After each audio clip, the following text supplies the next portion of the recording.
Mr. Gao, welcome to the program, China-Pakistan Strategic Partnership. Now, Pakistan and China have described the relationship as higher than the Himalayas, deeper than the oceans. Today, that bond is now being strengthened by shared strategic goals. I'd like to understand something very important. This relationship that Pakistan and China have had, that has stood the test of time in moments of isolation and pressure, how does Beijing evaluate Pakistan's role today as a reliable regional stabilizer at a time where geopolitical polarization is intensifying? Thank you very much. It's a great honor for me to be on your program, and I treasure this opportunity to speak to our brothers and sisters throughout Pakistan. China and Pakistan are truly ironclad friends, and our cooperation not only goes as high or higher than the Himalayas, our cooperation goes all the way to space. And as we speak, there is a Pakistani taikonaut being trained for a space mission to come. And I think this is just one demonstration of the scope and the depth of the cooperation and friendship between China and Pakistan. I would say there will be nothing that China will not do to help defend the Pakistani sovereignty and territorial integrity. And China is fully prepared to share with the Pakistani brothers and sisters the best weapon, the best information, the best system that Pakistan may need to defend itself against domestic enemies or foreign enemies. This is not only a commitment, this is something we are doing right away. And I hope through China-Pakistani friendship and cooperation, the ironclad commitment to each other, the South Asian region itself will be a more peaceful place, a place where the Pakistanis and all the other people can commit to peace and stability and development and promote regional cooperation and integration better. So there is a lot of things that China and Pakistan can work together. And we were brothers and sisters in the past. We are true brothers and sisters now. And for millennia to come, we will remain ironclad friends with each other. The China-Pakistan Economic Corridor, Victor Gao, remains a central pillar of Pakistan's economic revival strategy. How does China view the phase 2 of CPEC, especially Pakistan's focus on industrial zones, technology transfer and agricultural modernization? And how soon do you feel can ordinary Pakistanis feel its tangible benefits? Well, you may know China is really focusing very much on what we call new qualitative productivity, meaning every increase in efficiency and productivity need to be generated and driven by science and technological breakthroughs. For Pakistan, it is the same case.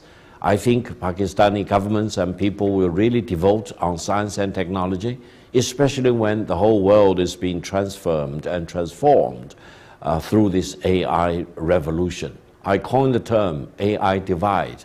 Never find yourself on the wrong side of the AI divide. And AI should be open sourced, and every country should have a chance to participate in the AI transformation. And for Pakistanis, it is the right time to really get your sleeves rolled up and get fully involved in this AI transformation, and do it in an open sourced manner so that everyone in Pakistan will be able to participate in this.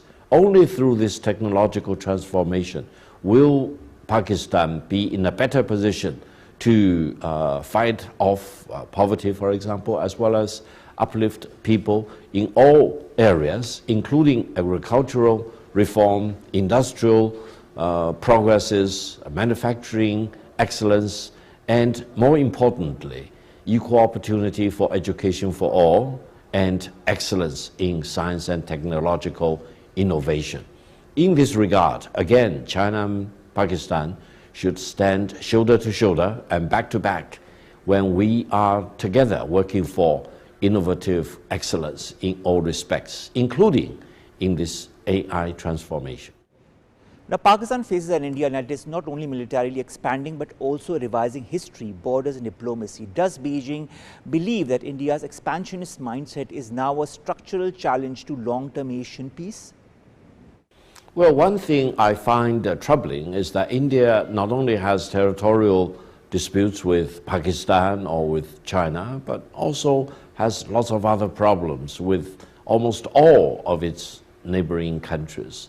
In this regard, I would appeal on the Indian government and Indian people to use more rationality and more reason and more wisdom in dealing with its neighboring countries and come to amicable solutions of any and all territorial disputes with its multitude of neighboring countries, including with China.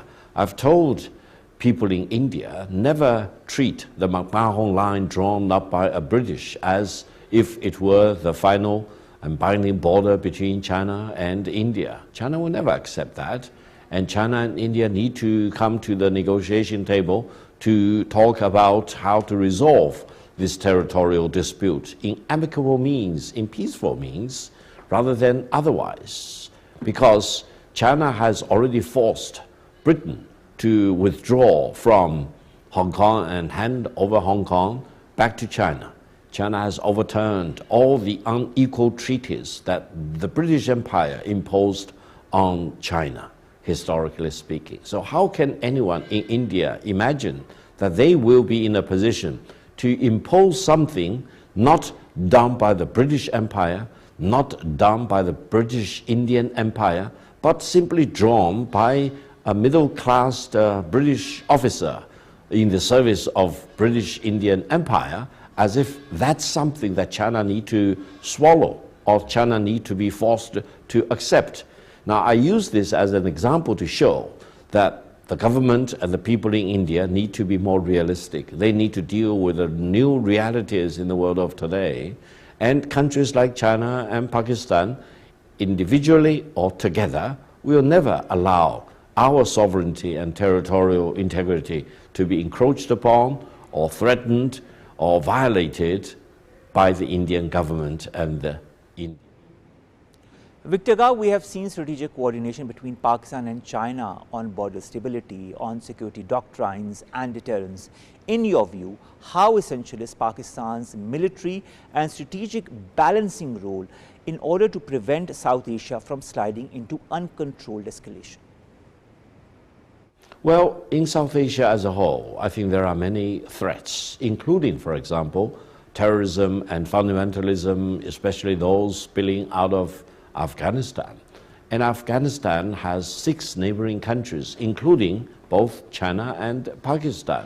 So I would urge that all the 6 neighboring countries of Afghanistan to come up with some collective framework so that we can deal with Afghanistan better and drive home the message that Afghanistan really needs to come up with a strategy for peace, stability, and a good neighborly relations with all its neighbors, including Pakistan. And Afghanistan should never be allowed to become a cradle of violence, extremism, terrorism, spilling over in multiple directions, either into Pakistan, and I understand the Pakistani military and the government are dealing with the pressure points along the Afghan border, or into China's Xinjiang Autonomous Region.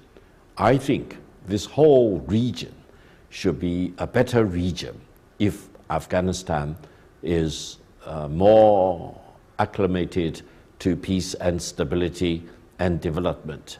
And in return, all the 6 neighboring countries can join hands together in helping the people in Afghanistan to upgrade themselves, to improve their living standards, and make sure that no one in Afghanistan will be left behind. And the root causes of terrorism and fundamentalism in Afghanistan can be addressed once for all. All right, you talk of Afghanistan, Victor Gao. China has consistently supported Pakistan's right to defend itself against terrorism emanating from the Afghan soil. Now, how does, in your point of view, Beijing assess the willingness and the capacity of the interim Afghan government to control militant groups, particularly the TTP or the Fitna al-Khalij? Well, there is a framework involving China and Pakistan and Afghanistan in a tri-party discussion and negotiations. That tripartite framework hasn't been very effective, especially in preventing the armed conflicts around the Pakistani and Afghanistan border, which is unfortunate. But I don't think we should give up hope. I think China can really play good office roles for the benefit of peace and stability and development, not only for Pakistan, but also for Afghanistan, and also for the bilateral relations between Afghanistan and Pakistan, to make sure that this whole region will be freed from terrorism, fundamentalism, and radicalization, for example. And I truly believe all the neighboring countries of Afghanistan, including Pakistan on the one hand, China on the other hand, and the other 4 neighboring countries, should join hands together to make sure that the message of peace and stability and development will be driven home to the Taliban leadership in Kabul, and the whole country of Afghanistan will be transformed into a peaceful country, committed to maintaining domestic stability and international peace, living on equal terms with all its neighboring countries, and also really free itself from any elements of radicalization and extremism. That will make the Afghan people better and enable them to enjoy the benefits of modernization and industrialization and urbanization like people in all the other 6 neighboring countries are enjoying. And hopefully our region itself will be more peaceful and more stable for the benefit of all the people in this part of the world. Now, the TTP issue is not only a security threat, but a strategic threat to regional connectivity projects like the CPEC and Belt and Road routes into Afghanistan. What joint political pressure or regional guarantees do you feel could be realistically mobilized to change ground realities? Well, I'm always an optimist. You know, when I look at Afghanistan, in the best case scenario, Afghanistan can really be a connectivity hub, linking from the east to the west, for example, from the Wakhan corridor in China all the way to Iran in the west, and then from north to the south, linking Central Asia through Afghanistan to Pakistan and then down to the Indian Ocean.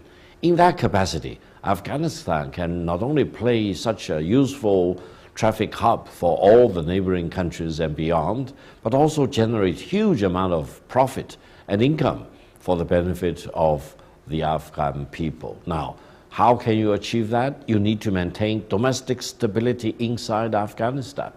And Afghanistan should no longer be generally taken as a haven for all kinds of terrorist groups. And Afghanistan should commit to stability at home, peace with its neighbors, and commitment to development as the hard truth. Now, that will involve sometimes a change of mentality, a change of looking at yourself as well as all your neighboring countries. But I think if the goal is to make sure the Afghan people will enjoy all the benefits, I truly believe the Afghan people will have no reason why not to promote peace and stability and development, and why not to engage with all the neighboring countries for peace and for prosperity with all. That is the challenge for Afghanistan. That is the challenge for all the 6 neighboring countries of Afghanistan, including Pakistan and China, and that is the challenge for this whole region. We need to do our homework to make sure that this part of the world will be a peaceful, stable region dedicated to development for the benefit of all the people in our region. Now, if Pakistan and China stay aligned in your point of view, Victor Gao, strategically, economically and diplomatically, as we've seen since the last few decades, what new regional order do you believe will emerge in the next decade? Well, according to my personal vision, this region should be peaceful and stable and committed to development. And this region as a whole, as well as in pockets of these regions, for example, inside Afghanistan, this region as a whole should be free from radicalization, extremism, and terrorism. And we need to come up with a scheme and a framework to root out the root causes of terrorism and radicalization. And I hope all the kids in this region will enjoy going to school. They will learn things. Boys and girls will go to school together. And there will be no reason to deny education to the girls. inside Afghanistan or outside of Afghanistan. We need to come up with a minimum standard of governance for all the countries in this region, and on top of that, all countries in this part of the world should look at each other as an equal. No one should have unjustified territorial ambition against the other. No one should be justified in denying the integrity of sovereignty as well as territorial integrity to the other side. And this whole region being more integrated for the betterment of the people in this region should become a shining example of industrial excellence and innovative breakthroughs for the benefit of mankind as a whole. Victor Gao, how does China view the relationship between Pakistan and the US?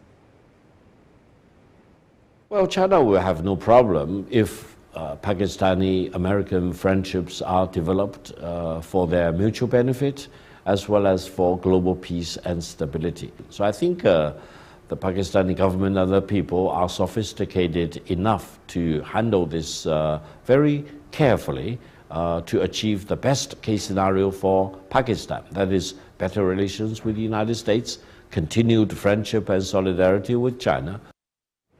Now, economic technology access is the new battlefield. In your point of view, how can Pakistan and China work together to develop joint technological and digital capacity?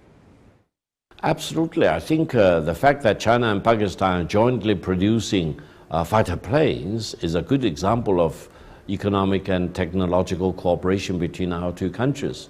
And the fact that China is helping training a Pakistani taikonaut or cosmonaut is again a very important example. And the fact that Pakistan and China already cooperated with each other in the moon landing expedition, for example, and the extraction of the soil from the surface of the moon is another example. I hope such cooperation will be further expanded, and especially in the AI area, because as I mentioned, don't be surprised if you never find yourself on the wrong side of the AI divide. And in this regard, because China's leading position in this AI transformation, I hope Pakistan and China will really close rank and share everything we can generate for the mutual benefit of our two countries.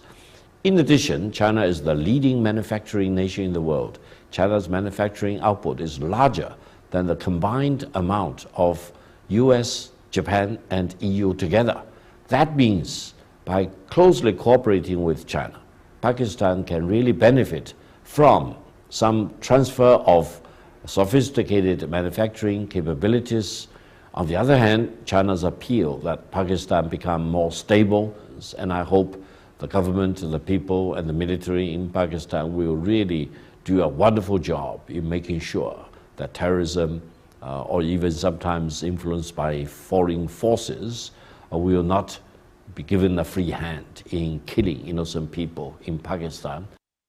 Dr. Victor Zikhai Gao, I've taken a lot of your time, so this is going to be my last question to you. How does China see Pakistan's role and strategic presence and posture in the region post the May conflict with India? Well, the May the 7th aerial battle between Pakistan and India is the largest aerial battle in human history over the past several decades.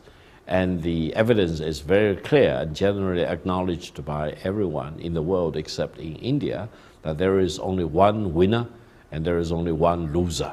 And I told the Indian people on their channel that the winner is not India and the loser is not Pakistan. Now, on your very distinguished channel here in Pakistan, let me make the same point. Pakistan is the winner and India is the loser. And the fact that President Trump reaffirmed what I said on Indian television is very profound. And India need to really learn a big lesson, not only in terms of the lower quality of their military defense system, for example, but more importantly, about their attitude, how to deal with their neighboring countries and how to avoid wearing wars on their lips, and how to deal with Pakistan with dignity, decency, and equal treatment. This is what China looks at this whole aerial battle. And I think if there is any other country in the world which is excited about the victory of the Pakistanis, it is China, because the Pakistani military is using whatever that is jointly produced between China and Pakistan for our fighters. Pakistani military is also using China-supplied weapons and systems. And all this proves that China-Pakistani solidarity and cooperation has been tested in real fire and has proven to be a success story. And I hope in the coming years and decades, such China-Pakistani cooperation will be deepened and expanded, and we will reach a point where there will be no foreign enemies around Pakistani border which will dare to impose another war on Pakistan. And hopefully this will, in its turn, make sure that the South Asia region as a whole will enjoy more solidarity and prosperity and peace and stability. Now, this is a joint success and victory for Pakistan as well as for China. And the Chinese people are equally thrilled and excited about the Pakistani victory. Congratulations to the Pakistani people, congratulations to the Pakistani armed forces, and to the